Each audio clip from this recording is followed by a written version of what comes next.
On en vient à ces documents secrets que les autorités britanniques ont décidé de rendre publics aujourd'hui. Il s'agit de documents relatifs à des observations d'OVNI. On y apprend notamment que Winston Churchill a ordonné que le témoignage d'un pilote de bombardier de la Royal Air Force reste strictement confidentiel. Nicolas Bellet, notre correspondant à Londres. On connaissait l'homme d'État, le chef de guerre et l'écrivain, mais on ne savait pas que Winston Churchill s'intéressait à la science-fiction.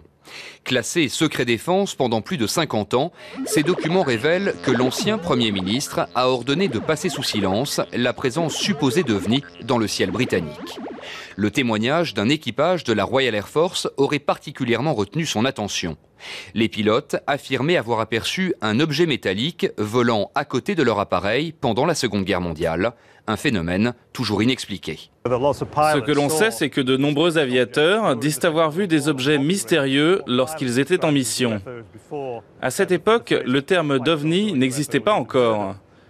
Mais ce qui est sûr, c'est que Winston Churchill avait connaissance de ces rapports. Ces dernières années, le ministère britannique de la Défense a publié des milliers de dossiers relatant le passage d'OVNI dans le royaume. Dans la plupart des cas, ces informations sont rapportées par le public et s'expliquent par la présence d'un avion ou d'un météore dans le ciel. Mais celles relatées par des militaires sont prises plus au sérieux, surtout en temps de guerre, dans un pays traumatisé par les bombardements allemands. Je pense que Churchill a eu raison de ne pas divulguer cette information.